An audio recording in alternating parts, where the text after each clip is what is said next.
Assalamualaikum warahmatullahi taala wabarakatuh dan salam sejahtera saudara secara langsung bersama Ruang Bicara. Jumaat lepas pada 19/9 saya menghadiri satu reunion di Kulim Sekolah Menengah Sultan Bali Shah dan kami pada ketika itu lebih kurang 30 orang telah memasuki usia warga emas. Tetapi perkara yang kita akan bincang bukan pasal warga emas tetapi pelaburan emas. Itu yang bakal kita warnai selama sejam. InsyaAllah kita akan berbincang bersama tetamu yang kita bawa ke studio, kita jemput ke studio. Encik Abdul Razak Muhammad AKD, Naib Presiden Kanan POS Ar-Rahnu. Selamat datang ke studio. Terima kasih. Ini baju POS rasmi lah, Wah. Baju POS rasmi. Ya. Baik, kalau kita lihat memanglah Encik Razak. Pelaburan emas fizikal ini dilihat sebagai satu cabang pelaburan yang menguntungkan. Tetapi kita akan bincang secara mendalam selepas ini kerana terlebih dulu saya nak bagi ruang kepada Encik Razak bercakap mengenai Ar-Rahnu POS ini iaitu microcredit. Microcredit, yeah. Jadi ini satu sepintas lalu mungkin Encik Razak boleh perkenalkan produk ini. Boleh. POS Ar-Rahnu didirikan pada bulan Jun 2012 dan sampai dengan hari ini kita telah ada 75 cawangan di seluruh negara. Yeah. Dalam kurang lebih 2 tahun lah. Satu pembukaan yang begitu agresif sekali. Kenapa kita buka agresif? Kerana kita lihat ada market yang besar di dalam bisnes Ar-Rahnu ni. Pada tahun lalu sahaja bisnes Ar-Rahnu sebagai total di Malaysia adalah bernilai hampir 6 bilion ringgit. Dan pemangkin utama dalam bisnes ni adalah Bank Rakyat dan Yayasan Pembangunan Islam. Jadi POS Malaysia sendiri melihat POS Ar-Rahnu ni adalah satu langkah strategik bagi POS untuk mempelbagaikan bisnes di dalam jabat POS. Dan bisnes ini kita dirikan satu untuk memberi microcredit kepada mereka yang memerlukan dan juga mereka yang mau membuat pelaburan. Sama je. Dan kedua sebagai satu tanggungjawab corporate social responsibility POS. Di manakah letaknya corporate social responsibility itu adalah di produk kami kerana kalau kita bandingkan diri kita dengan Ar-Rahnu lain atau tempat pinjaman wang yang lain, pinjaman kita beri adalah relatif tinggi dan juga kadar yang dikenakan adalah relatif rendah. Itu produk yang POS miliki sekarang ni. Yeah. Mungkin saya melihat bahawa kadang-kadang orang mengaitkan soal gadaian ini, pajak gadai umpamanya, ke arah yang lebih negatif. Tetapi kita nak positifkan bagaimana kalau kita lihat mungkin Ar-Rahnu POS ini mempunyai gaya, cara, kelebihan tersendiri dalam soal ini. Boleh saya cerita sikit tentang pengalaman saya? Silakan, boleh. Saya beri ruang.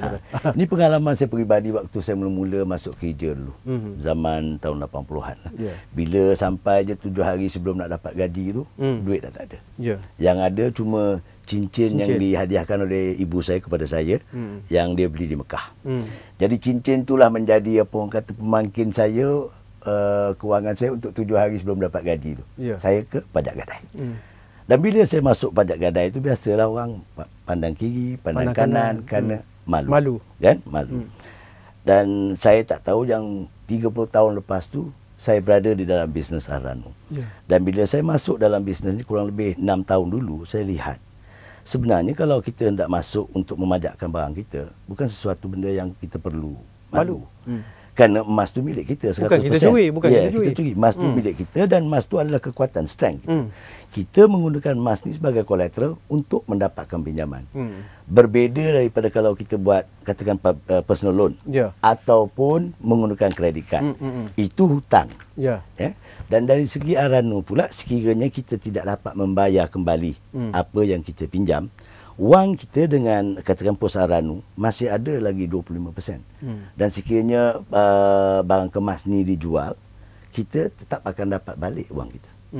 Jadi di sini yang kita nak menukar minda orang tu supaya bila datang ke Ar-Rahnu tu, seperti orang di Pantai Timur, di Kelantan, di Terengganu, mereka masuk ke dalam Ar-Rahnu atau katakan istilah lamanya pajak gadai itu tanpa malu-malu kerana mereka gunakan kekuatan mereka tu untuk menolong diri mereka dalam tugas kerja mereka seharian, dalam bisnes mereka atau apa. Kalau perkara yang selalu dikaitkan selain pada malu soal nak gadai emas ni, perkara-perkara yang ditimbulkan oleh kalangan masyarakat ramai, dia kata kalau dulu mungkin pelaburan emas ini penting kerana kita tidak ada bank dan sebagainya. Sekarang ni buat apa kita nak simpan kerana ada orang pecah masuk rumah kan, ada nak pakai di tengah kota pun takut orang ragut dan sebagainya. Persepsi begini, bagaimana kita nak kupas bahawa pelaburan fizikal emas ini memang penting untuk kehidupan kita? Kalau kita lihat bank, kalau kita simpan duit di dalam bank, sekarang saya rasa overnight rate mereka paling tinggi pun kita dapat 3.5%. Kalau kita tahu 10 tahun terakhir sampai dengan tahun April tahun lalu, harga emas telah naik tiap-tiap tahun antara 14 hingga 16% per tahun. Jadi kalau bayanglah kalau kita beli emas 10 tahun lalu dan simpan, kita telah dapat balik hampir 160% daripada investment kita, investasi kita. Sekarang pula kalau dari segi keselamatan tu, bank-bank ada mengadakan macam safe deposit box. Betul. Pos Aranu pun sudah ada Aranu simpan. Jadi orang ramai boleh datang simpan di mana-mana 75 cawangan kami di seluruh negara. 75 75 cawangan di seluruh negara untuk menyimpan. Dan yang lebih special lagi tentang Pos Aranu ni, kita akan menilaikan emas itu. Kita akan bagi nilai emas itu pada ketika transaksi dibuat. Dan kita menggunakan harga daripada bursa logam London, iaitu London Metal Exchange. Dan sesiapa yang ingin menyimpan wang itu dapat tahu harga emas mereka yang sebenarnya. Pertama.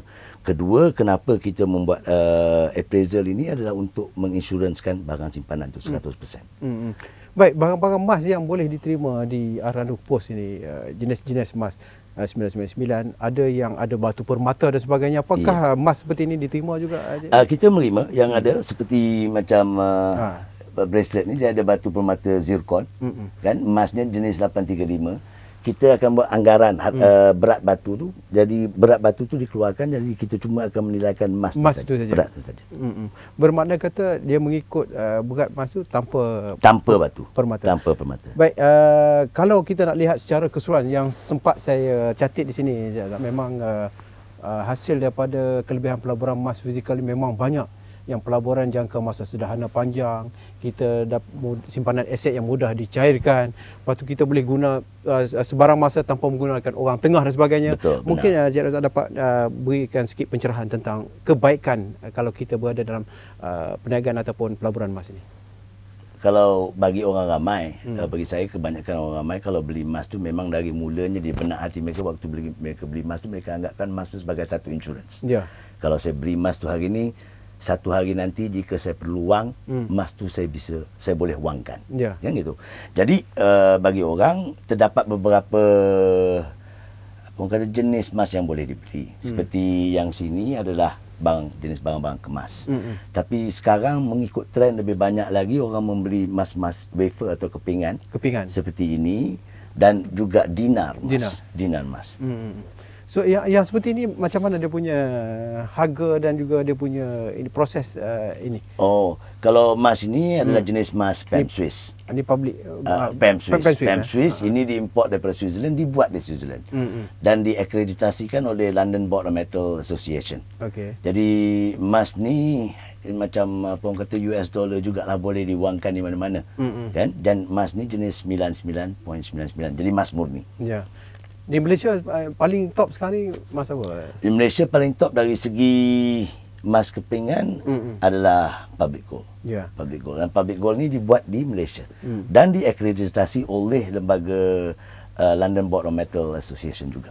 Mungkin Encik Razak boleh perincikan mengenai mutu emas yang bagaimana yang boleh yang ramai orang tak tahu mengikut pengalaman saya lah. Pertama sekali, emas yang paling murni adalah emas 999. 999 boleh angkat, boleh. Ni dia. Ini 100 gram ni Public Gold 100 gram. 999 maksudnya tu 99.9% kandungan emas. Okey. Katalah emas ni hari ni harga dia RM100. 999 RM100. Jadi kita pergi ke kedai butik emas untuk beli rantai emas. Rantai emas seperti begini adalah emas 916. Kan 916 maksudnya tu 91.6% kandungan emas. Jadi kalau emas ni harga dia RM100 999, jadi emas ni akan jatuh mengikut puratanya RM91.60. Itu je. Kalau katakanlah ini jenis emas 835. Kerana emas 835 digunakan untuk sama dengan ikat dengan batu-batu lain ataupun kecuali diamond. Jadi 835 maksudnya 83.5% kandungan emas. Di sini bagi saya lah, menurut pengalaman saya, ramai orang tak tahu macam mana nak membedakan mereka. Kalau kita beritahu cik hari ni beli emas 916, mereka anggap. Tapi mereka tak tahu yang 916 apa dia? Maksudnya apa dia? 916 tu apa dia? Dari apa dia tu, kita kena tahu macam mana harganya ditetapkan kan. Jadi ramai orang juga bila mereka ingat harga emas, mereka fikir tentang harga emas yang terpampang di kedai-kedai emas.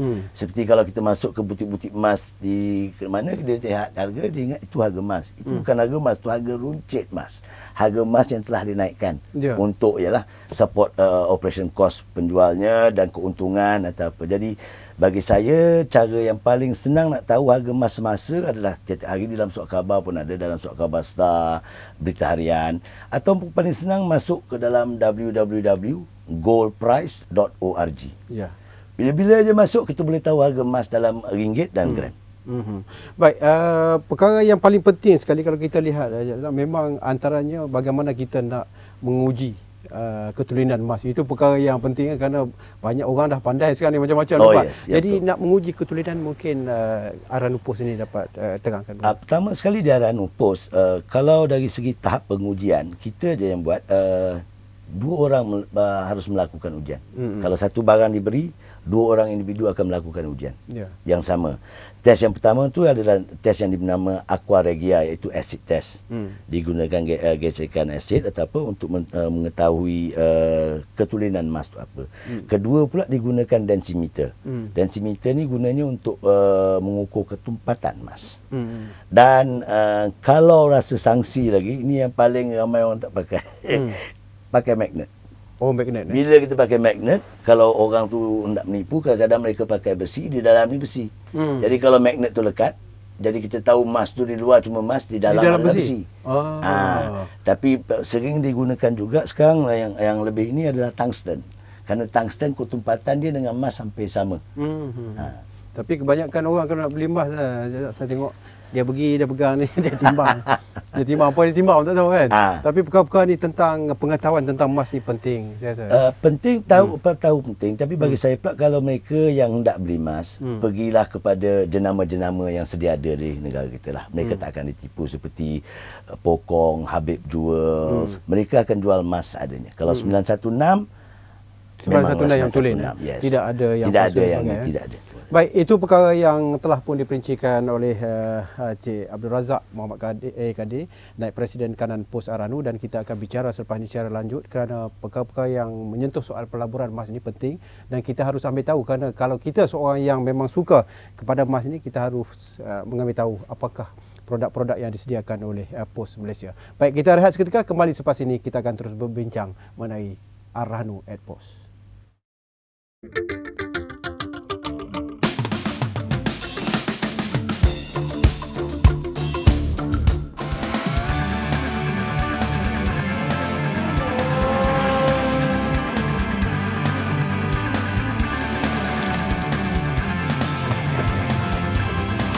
Girang gemilang atau penuh kecundang, paparan kegairahan, laporan sukan tanpa sempadan, wadah bertenaga dan terkini, Sukan at Bernama TV.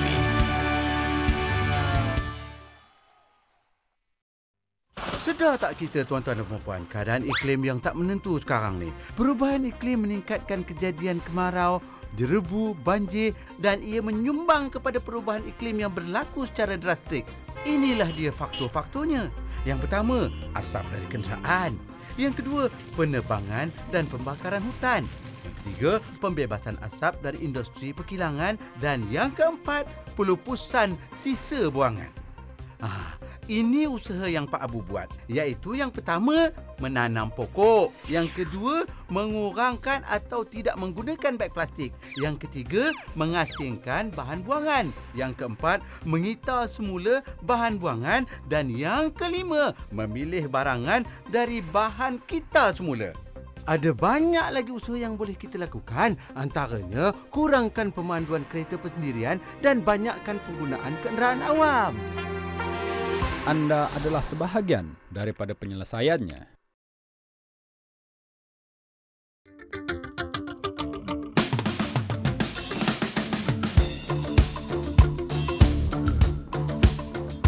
Baik, terima kasih kerana masih lagi setia bersama kami di Ruang Bicara. Al-Rahnu Adpost Microcredit, itu yang kita bincangkan tentang pelaburan emas ini. Bersama saya masih lagi kekal Encik Abdul Razak Muhammad Ekadi, Naib Presiden Kanan Pos Al-Rahnu.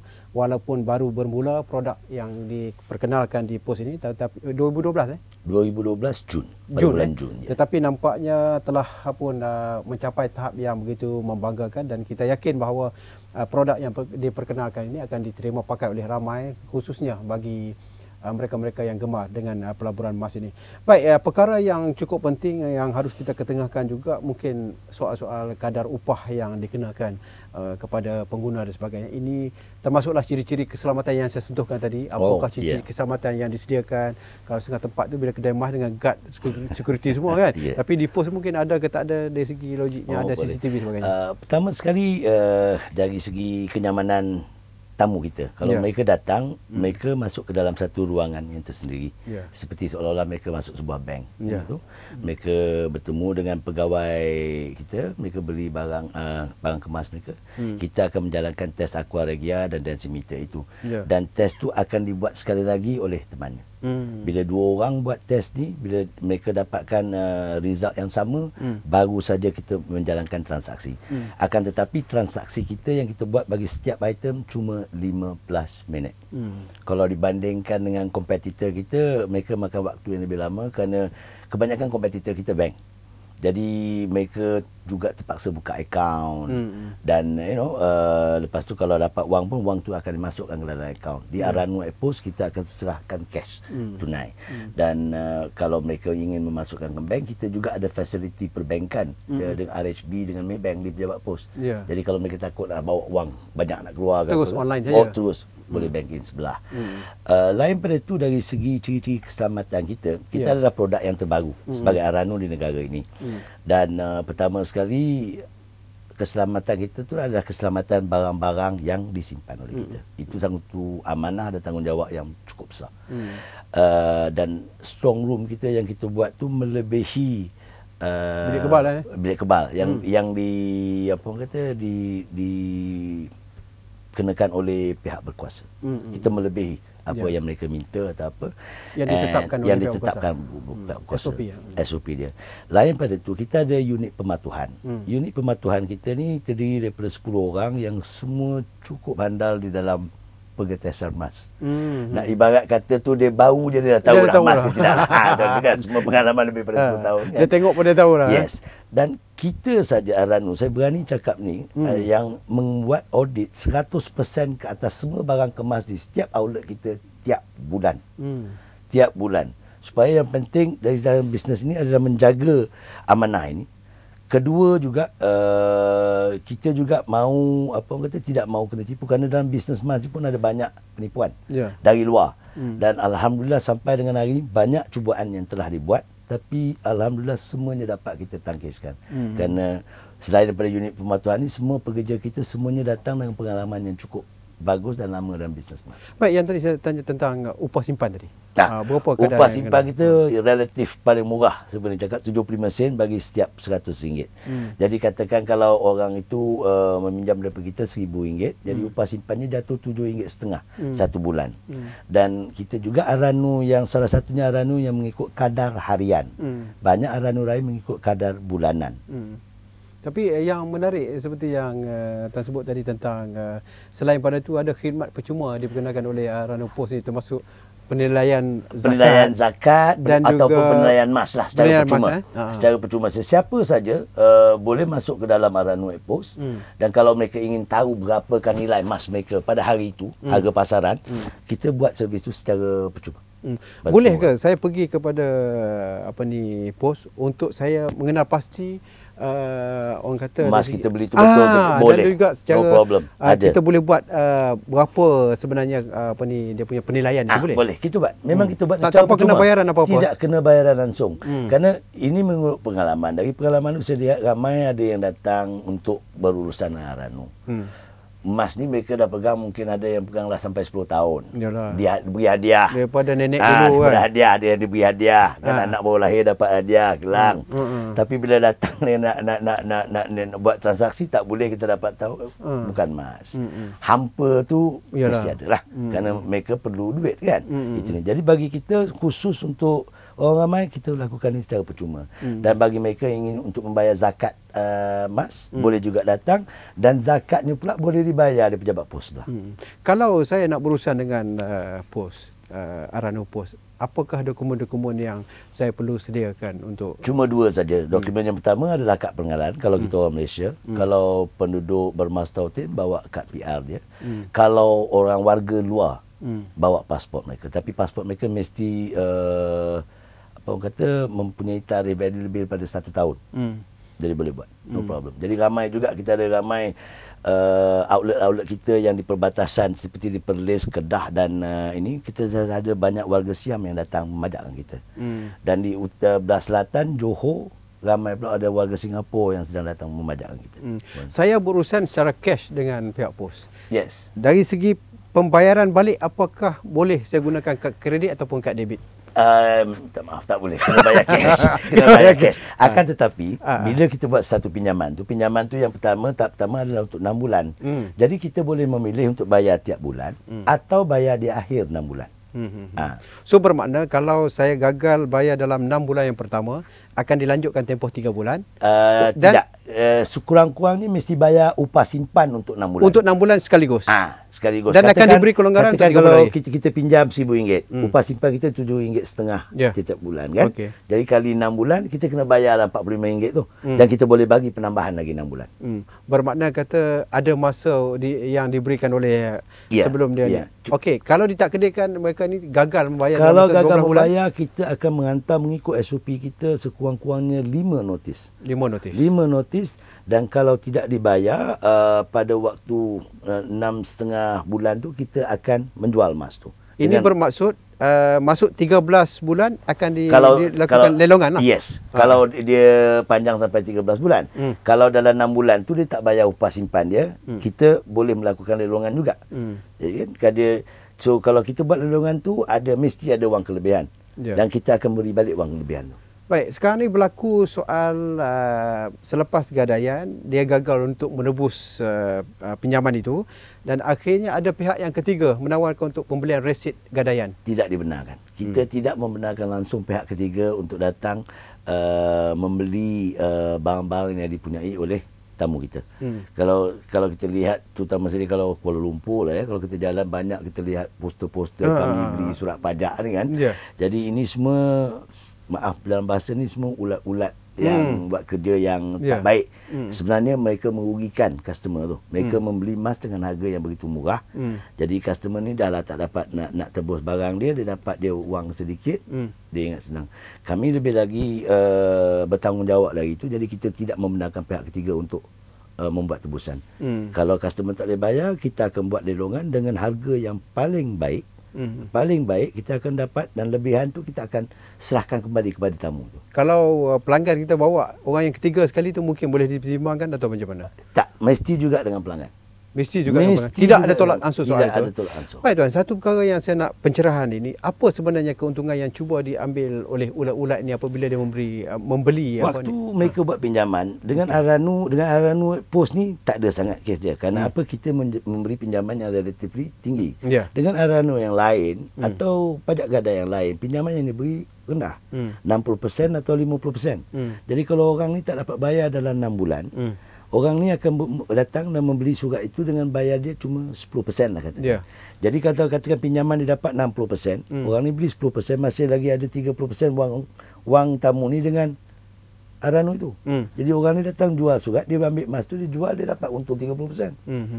Oh, itu perkara yang saya tidak nak membandingkan Pos dengan Bank Rakyat umpamanya, kerana produk mereka telah lama berada di pasaran.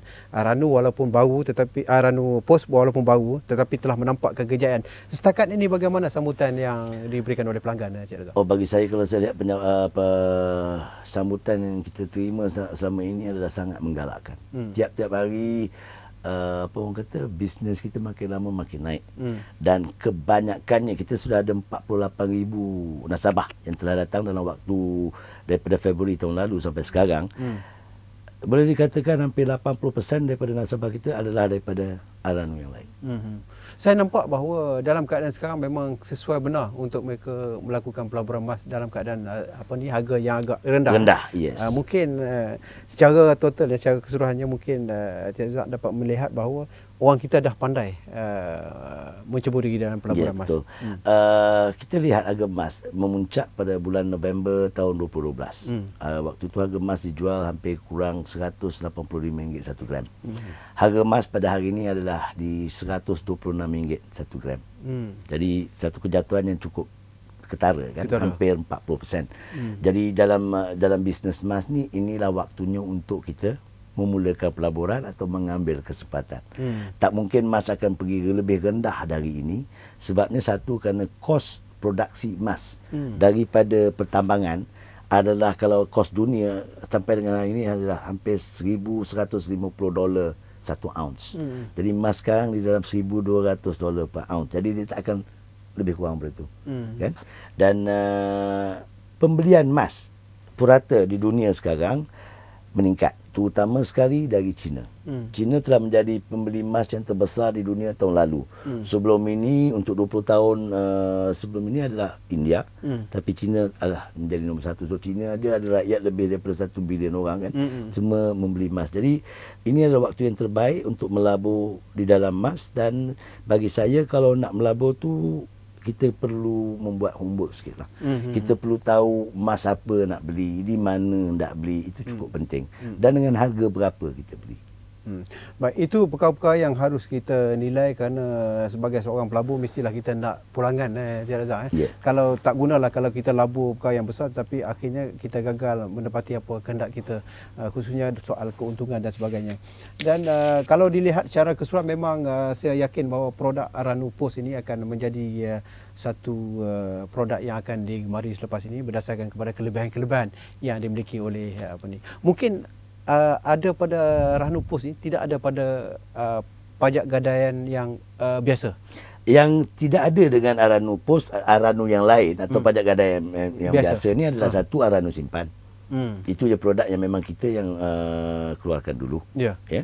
Kedua, Aranu cuci. Tahu tak jalan yang boleh kalau orang datang bawa je seutas ni, boleh cuci dengan kita dengan harga cuma RM2 sahaja. RM2 saja. RM2 paling murah. Besok saya pergi cuci. Paling murah. Tapi cuma barang kemas-kemas sajalah. Barang kemas saja kita cuci. Dan lain pada tu ya, membuat apa orang kata anggaran emas itulah untuk demi pembayaran zakat ataupun cuma untuk mengetahui. Dan untuk waktu ke depan, insya-Allah kita ingin menjadikan Pos Aranu sebagai atau one stop gold center. Itu yang kita dah ada perangkat dia. Perancangan dia dah ada. Ya, kita dah ada technical expertise dia. Dah ada. Kita dah ada management dia. Why not kita mempertingkatkan lagi daya usaha atau daya saing kita kan. Satu hari mungkin Pos Aranu akan menjual kepingan emas ataupun dinar. Kan? Itu ini. Saya lihat peluang kita ke depan amat cerah. Amat cerah. Amat cerah. Kita sentiasa mengharapkan apa yang diperjuangkan oleh Aranu Post ini akan menjadi satu kenyataan dan boleh membantu kalangan khalayak ramai, kerana kadang-kadang soal orang kata sesak ni bila-bila, tetapi kalau nak difikirkan soal keuntungan pelaburan emas ini, kalau nak dibandingkan, kalaupun ditakdirkan jatuhnya nilai ringgit, emas tak ada masalah. Dia boleh cairkan bila-bila masa, Encik Razak. Baik, kita akan bincang secara lanjut selepas ini tentang Aranu Post microkredit ini, kerana banyak perkara-perkara yang saya telah dapat pelajari daripada Encik Razak tentang pencerahan yang diberikan. InsyaAllah kita akan terus bersama setengah jam lebih selepas ini. Jangan lupa kita bersama lagi selepas ini.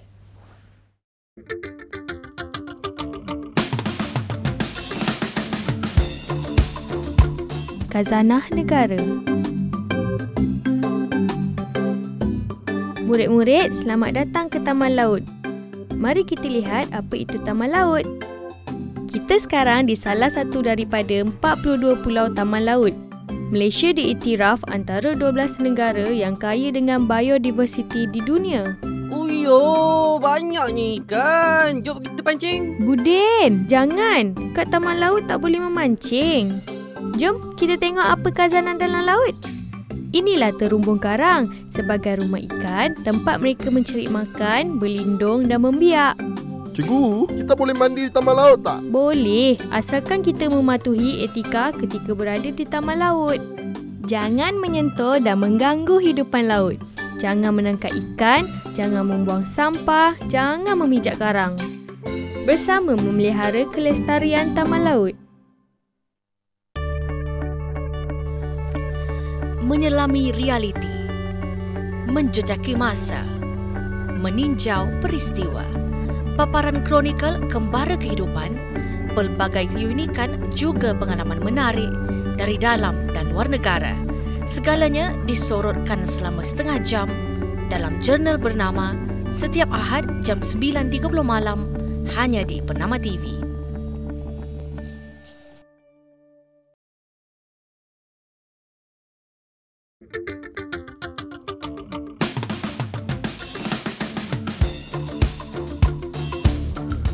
Terima kasih, kita jumpa lagi ruang bicara secara langsung topik Ar-Rahnu Adpost Microkredit. Saya cukup bangga kerana dapat bersama dengan Cik Abdul Razak Muhammad Ekadir, Naib Presiden Kanan Pos Ar-Rahnu yang telah pun memberikan penerangan yang cukup jelas tentang orang kata pelaburan emas ini, khususnya produk yang diperkenalkan oleh Ar-Rahnu Adpost ini.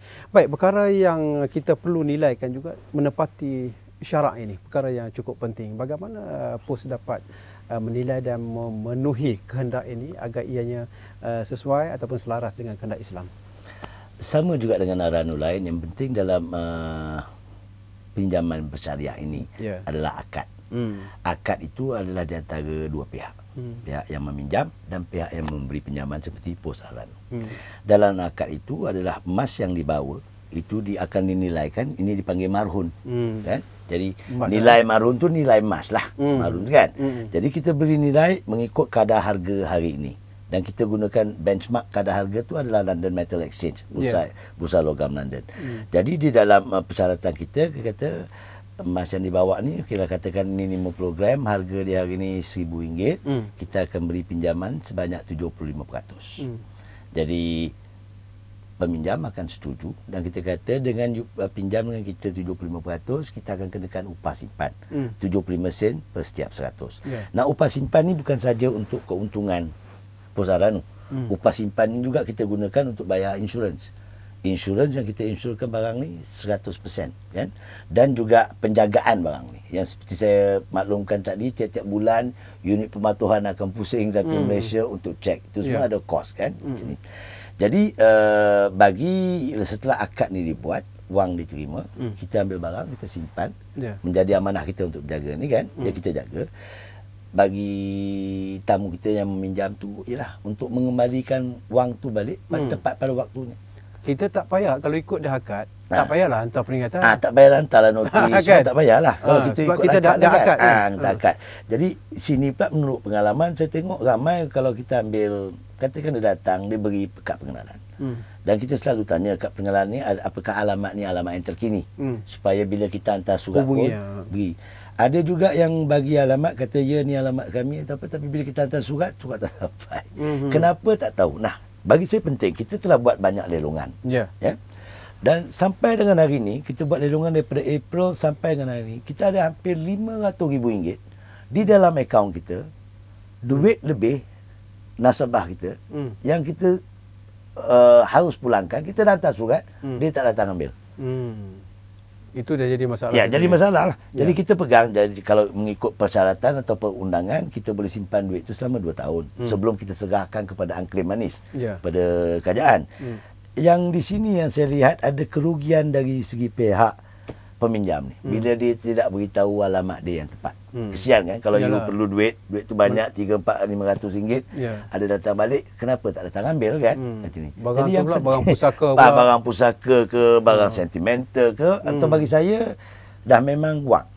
Semua orang perlu wang, kan? Jadi kenapa tak datang ambil? Tak habis fikir. Baik, satu perkara Cik Razak. Kalau ditakdirkan lelongan itu berlaku, ada lebihan wang, macam mana saya sebagai pengguna nak dapat balik kita hantar notis. kita akan hantar surat kepada alamat yang diberikan tu mengatakan wang kami telah melakukan lelongannya harga sekian-sekian dan ada lebihan sebanyak ini. Tolonglah datang ke pejabat ini untuk mengambil wang itu. Itu je senang. Jadi mereka perlu bawa surat tu, memang rekod kita ada. Dia tunjuk IC dengan ICG, dia dapat balik wang. Sebab kalau ikut nilai gadaian itu sebenarnya kalau kita lihat ada 25%. 25%. Nah, ingat 25% tu dalam kadar harga emas kalau tak naik. Kalau bayangkanlah kalau dalam setahun harga emas tu naik 10%. Dia mungkin ada lagi 10% penambahan dia. Jadi mungkin dia akan dapat lebih lagi wang daripada waktu mula dia pajak hari itu. Tapi yang paling penting sekali dokumen itu lengkap dengan alamat terkini. Alamat apa yang kita panggil sebagai surat akuan gadaian, itu penting, memberi alamat yang tepat. Baik, kalau surat akuan gadaian itu SAG, surat akuan gadaian hilang, macam mana nak buat? Kalau hilang, mereka perlu datang ke cawangan Pos Saranu memberitahu yang hilang. Kita akan memberi mereka satu borang yang baru. Mereka isi borang itu dan setelah isi mereka perlu pergi ke Pesuruhjaya Sumpah untuk ditandatangani. Lepas tu kita aku tak payah report polis Tak payah. Baik, emas putih boleh ke berurusan dengan pos? Emas putih tak boleh. Tak boleh ambil emas putih. Dia tak ada nilai ke emas putih ni, Cik? Emas putih ni kadang mahal loh. Iya, mahal. Tapi emas putih kenapa ni tak boleh terima? Dia ada nilai bagi orang yang bergerak di dalam bidang itu. Dalam macam Aranu ni kita tidak ada penilaian kerana dari segi harga second handnya memang tidak ada. Beli mahal tapi jual murah. Jadi kita tak boleh mengambil logam tu sebagai satu collateral atau barang sandaran kerana risikonya terlalu tinggi. Baik, si penggadai ni meninggal dunia, Cik Razak. Macam mana kita senang saja dalam borang surat akuan gadaian tu memang kita ada waris, nama waris, dua orang nama waris. Waris cuma perlu bawa surat mati. Lepas itu apa orang kata certifiedkan oleh Pesuruhjaya Sumpah, kita akan beri dia balik. Boleh ditukar kepada waris. Yes, boleh. Itu perkara yang cukup menarik kalau saya perhatikan, walaupun soalan yang betul-betul diketengahkan kepada Cik Razak, tapi nampaknya ini perkara yang sering terjadi. Dan saya yakin pos Aranu Pos ini, Pos ini telah bersedia berhadapan dengan masalah-masalah yang selain pada mati, ada orang yang maaflah yang dah gila pun ada yang masuk penjara pun ada, macam-macam kes. Tapi kita niat kita yang pertama adalah untuk menolong orang, kan, bukan menyusahkan. Jadi kalau mereka datang, mereka ikut SOP kita tu. SOP kita tu kita buat cuma supaya tidak ada orang mempersalahgunakan. Itu je. Kan? Jadi kalau mereka ikut semua, insyaAllah kita akan bagi balik wang mereka. Baik, dari segi peminjam ini mestilah dia mengharapkan sesuatu perkara yang lebih baik diperkenalkan oleh banyak pihak, khususnya tentang Aranu di Pos ini, melihatkan produk yang boleh memberi jaminan masa depan. Saya yakin bahawa seperti yang saya sebutkan tadi, kalaupun nilai duit jatuh, bank satu tu contohnya, tetapi emas ini tetap ada. Yang keduanya, apabila berlakunya kes-kes yang membabitkan soal insolvensi, bankruptcy umpamanya, saya nampak bahawa ia tidak membabitkan emas. Tidak langsung membabitkan emas. Jadi emas tu masih lagi milik kita. Dia tak, orang kata tak di-skat. Ini kelebihan. Tapi janganlah pula kita ajar orang supaya jangan bayar hutang beli emas. Itu tak betul lah. Baik, perkara yang terkini yang kita harus ambil kira tentang soal GST ni. Negara jiran Singapura Singapura tak dikenakan GST. Mereka tidak mengenakan GST atas apa yang dipanggil IPM. IPM tu namanya Investment Premium Metal. Cuma dua jenis saja, gold bar ataupun dinar. Itu saja. Yang lain semua dikenakan GST.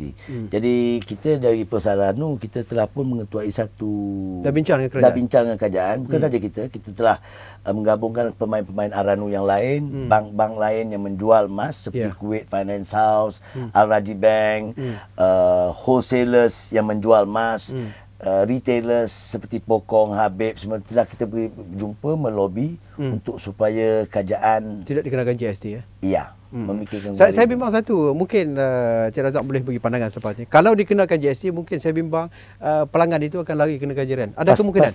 Pasti. Kalau dikenakan GST atas IPM, mereka pasti akan beli emas di Singapura kerana di Singapura 6% lagi murah. Kan? Tujuan kerajaan itu kalau tidak dikenakan GST, diadakan cuma di 3 tempat, iaitu di Langkawi, Labuan dan Tioman. Tapi itu tidak dapat membantu ramai rakyat Malaysia kan. Kalau kita nak ke Langkawi terpaksa belanja lebih lagi untuk beli emas atau apa. Namanya investment. Membeli emas ni sama seperti bagi orang yang membeli ASB atau membeli insurance policy, kerana ia satu investment, satu insurance. Jadi sangat pihak kami dan pihak lain di dalam bisnes ni sangat-sangat menunggu satu berita baik daripada kerajaan supaya GST tidak dikecualikan untuk kepingan emas dan dinar. Perkara yang jelas dalam wawancara kita ini, kita nak betul terang soal publicity ini. Mungkin kalau yang nak mendekati Aranu Post ni, bagaimana dia nak tahu secara mendalam tentang produk-produk ini? Mungkin ada talian khas ataupun website. Website kita www.post.com.my. Talian khas senang saja, 1-300-300-300. Cukup sedang. Ataupun kalau sesiapa yang ingin tahu boleh menghubungi saya langsung. Boleh saya bagi nombor handphone saya? Boleh bagi. Saya suka Cik Razak bagi. Nombor handphone saya 012-2188-546. Kalau sesiapa ulang ada lagi? 012-2188-546. Apa saja berkenaan dengan Aranu, boleh tanya dengan Jangan saya. Jangan tanya nak mengorak cukup. Itu tak boleh. Yang penting bisnes ini harus jalan. Baik, saya muskil juga Cik Razak tentang bila dah macam-macam jenis emas ini. Dikaitkan dengan soal emas Kelantan dan sebagainya. Mutu ni, standard dia macam mana? Standard emas tak lagi. Dia yang ada, yang paling murni adalah 999. Lepas tu tahap keduanya 950 seperti emas Kelantan dulu. Sekarang lebih lagi sudah standardisasikan 916. Lepas tu, nah ini emas ya, 916 jenis ini. Dia emas, cuma emas saja. Bila dia masuk kepada tahap 835, demi kita tahu dia ada batu permata. Batu permata seperti zirkon atau batu permata yang lain. Bila dia masuk ke berlian, dia akan gunakan standard emas 750, 75%. Itu. Jadi bagi saya tak perlu bimbang sangat. Kecuali kalau mereka yang bergerak di dalam bisnes yang memang mereka suka menipu tu lainlah. Tapi mereka seringnya akan datang ke bisnes macam kita, Aranu, cuba, kerana bila mereka membuat suatu, katakan satu gelang macam ni, mereka menipu, kos mereka untuk buat tu tetap ada. Mesti ada emas di luar. Jadi katakanlah emas ni, kalau ini betul emas, hari ni harga dia 1,000. Dia terpaksa belanja kos paling kurang RM200 untuk buat emas di luar. Dan di dalam mereka letak tungsten. Jadi kos mereka ada RM200. Mereka tak akan buat satu. Mereka akan buat 100 atau 200. Jadi modus operandi mereka senang je. Mereka datang ke satu tempat, seorang masuk, 5 orang tunggu di luar. Dia cuba letakkan satu, kalau satu tu diterima, yang lain akan datang. Ataupun dia tengok seperti pernah terjadi dengan sebuah bank besar di negara ini, sama juga mereka pergi ke cawangan lain. Jadi sedar-sedar kalau compliance team kita tak kuat, SOPP kita tak kuat, pemantauan CCTV kita tak kuat, habis. Dalam seminggu berjuta boleh hilang. Kan? Yang jelas sekarang ni, berapa jumlah besar yang boleh dia ambil pinjaman? Bagi seseorang jumlah paling besar sekali buat waktu ini adalah RM50,000. RM50,000 seorang. Kita sedang memikirkan untuk menaikkan lagi tahap ini. Ada yang pergi bawa minta sampai RM100,000 dah tak? Ramai yang dia bawa, kita tak boleh berikan, tapi kita lah pun ajukan kepada management untuk menaikkan ini. Pasal apa? Tak dilaksanakan sekarang pasal apa? Apa masalah dia? Bukan, tak ada masalah. Kerana daripada dulu pun pada mula masuk tu RM100,000, saya kurangkan ke RM50,000. Kerana waktu itu saya tidak begitu kita pun nak pasti dengan SOPP dan compliance saya. Kan? Jadi bila ini dah berjalan dalam waktu 2 tahun, alhamdulillah sampai dengan hari ini, setelah kita buat total transaction hampir 500 juta, belum ada satu sen lagi yang hilang, baik dari segi cash atau emas. Jadi itu satu tahap orang kata confidence level yang cukup tinggi. Saya dah cukup ni, jadi kita tahu staff kita pun bagus, beramanah. Baru saya masukkan ini untuk apa orang kata management untuk mengapprovekan 100,000. Baik, kita akan terus berbincang mengenai Ar-Ranu Adpost ini, microkredit yang telah pun diberi pencerahan yang cukup baik oleh Cik Razak tentang pelaburan emas ini, dan akhirnya kita mengharapkan jawapan yang cukup baik berdasarkan kepada bandingan kita dengan produk-produk lain yang semestinya POS sedang mencari sesuatu formula yang cukup baik untuk memuaskan hati khususnya khalayak ramai dalam memenuhi kehendak Ar-Ranu Adpost khususnya dalam mikrokredit ini. Baik, kita jumpa lagi selepas ini. Jangan ke mana-mana.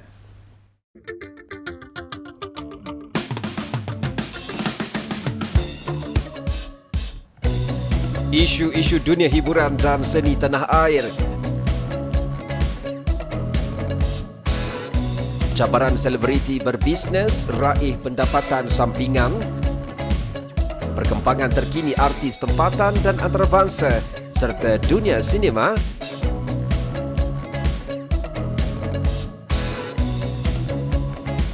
Segalanya disisipkan dengan penuh berinformasi dan santai menerusi program hiburan terbaru.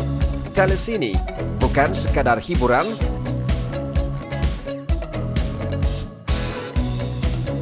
setiap Sabtu jam 12.30 tengah hari hanya di Bernama TV.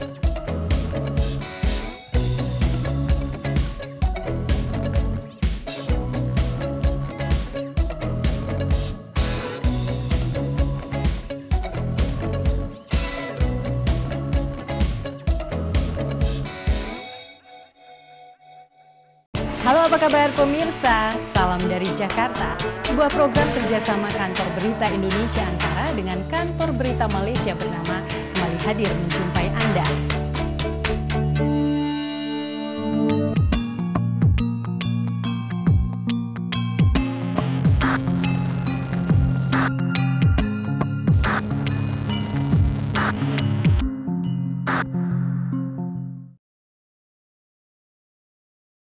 Ayah, nak kunci kereta.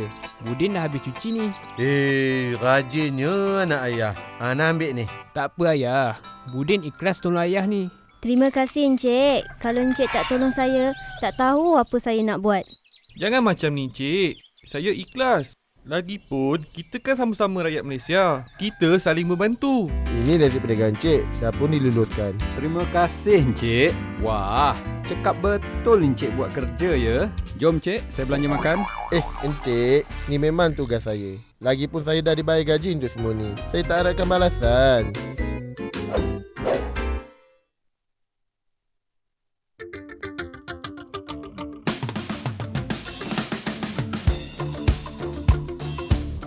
Baik, terima kasih. Kita jumpa lagi di bahagian terakhir mengenai Ar-Ranu Adpost Microkredit bersama dengan Encik Abdul Razak Muhammad Ekadir, Naib Presiden Kanan POS Ar-Ranu yang telah pun berupaya mendarjui Ar-Ranu POS ini dengan penuh berjaya setakat ini, walaupun bermula pada Jun 2012, tetapi hasilnya agak menggalakkan dan dapat membantu kalangan khalayak ramai khususnya mengenai orang kata tentang emas ini. Baik, perkara yang perlu kita ketahui juga, kalau saya meminjam ataupun buat gadaian sejumlah 50,000 umpamanya, apakah saya boleh menebus sebahagian daripada, tidak memenuhi keseluruhannya? Cik Razak, duit tak ada masa tu, nak tebus separuh je.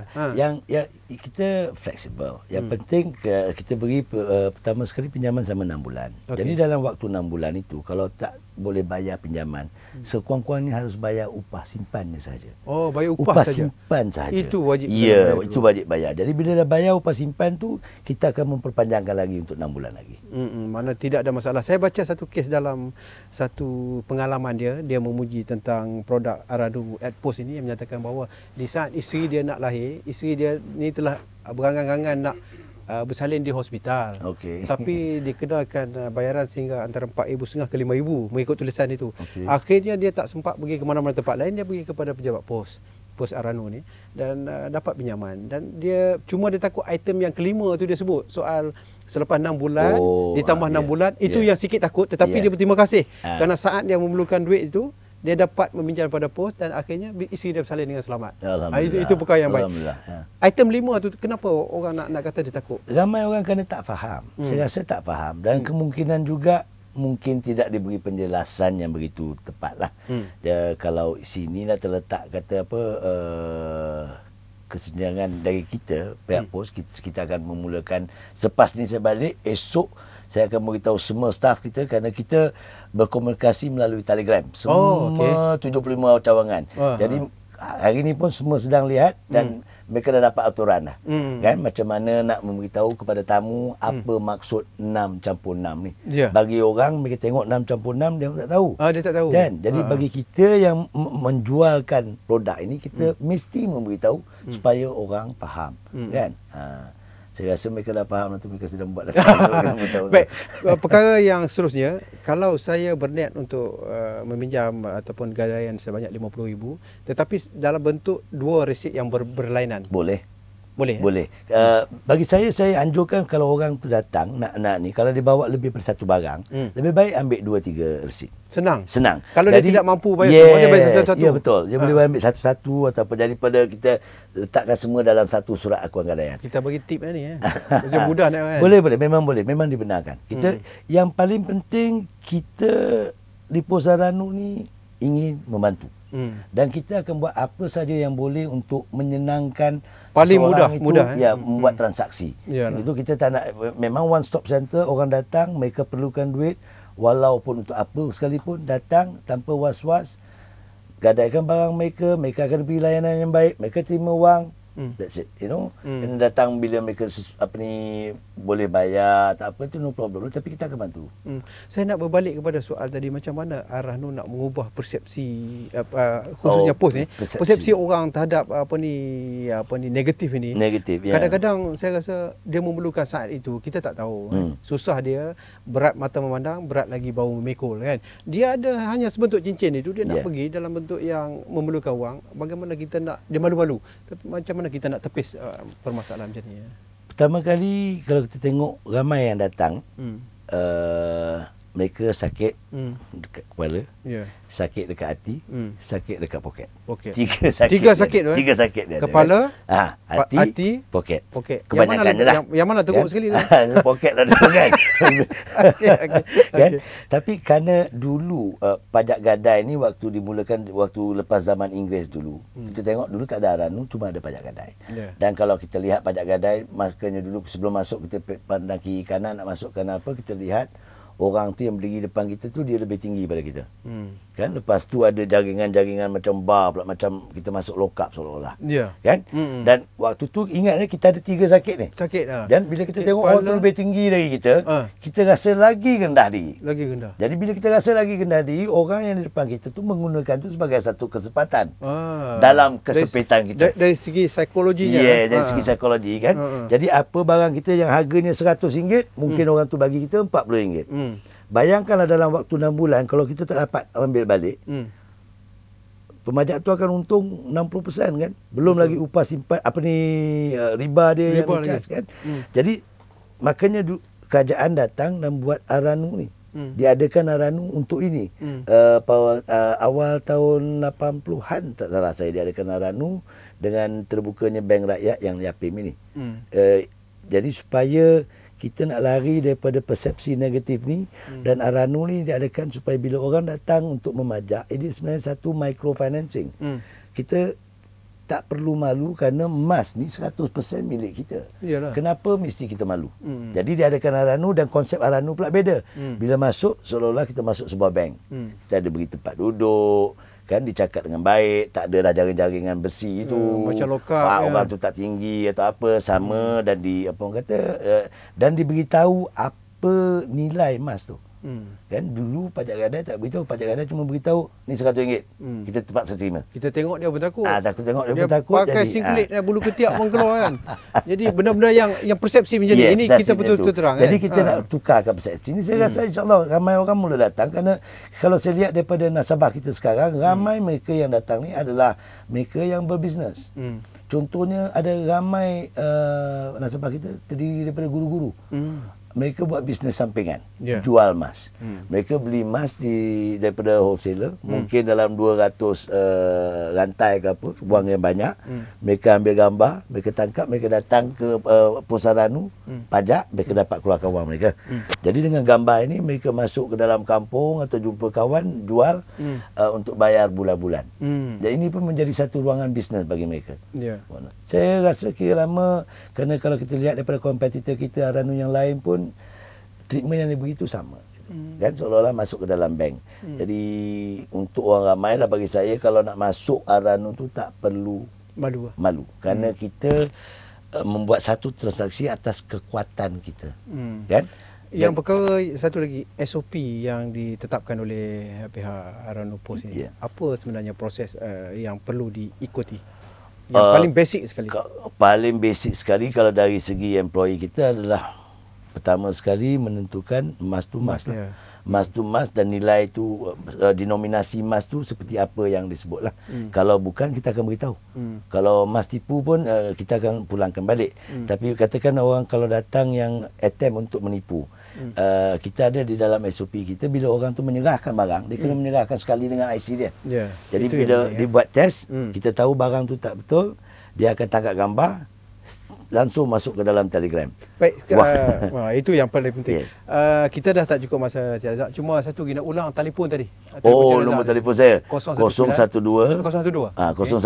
2188 546. Apa yang boleh ditanya kalau nak telefon? Tanya tentang Aranu atau tentang emas. Itu boleh. saja. Itu saja. Saya tanya masa nak pergi mana-mana tak boleh.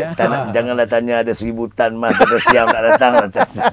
Baik, terima kasih Cik Razak Muhammad Ekadir, Naib Presiden Kanan Pos Aranu yang telah memberikan pencerahan yang cukup baik. Sebelum berakhirnya ruang bicara pada malam ini, saya sampaikan juga orang kata satu harapan besar agar kita dapat menilai kemampuan dan juga kedudukan kita. Jangan malu. Kalau itu hak kita, kenapa kita nak malu? Dan carilah keredaan juga dalam hal ini. Jangan kita terang-terang kita dah tahu itu riba, kita terus terbabit dan kita terpaksa jawab di alam yang kedua nanti. Baik, itu saja yang sempat kita bersama dalam ruang bicara. InsyaAllah kita jumpa lagi di lain masa. Assalamualaikum warahmatullahi wabarakatuh.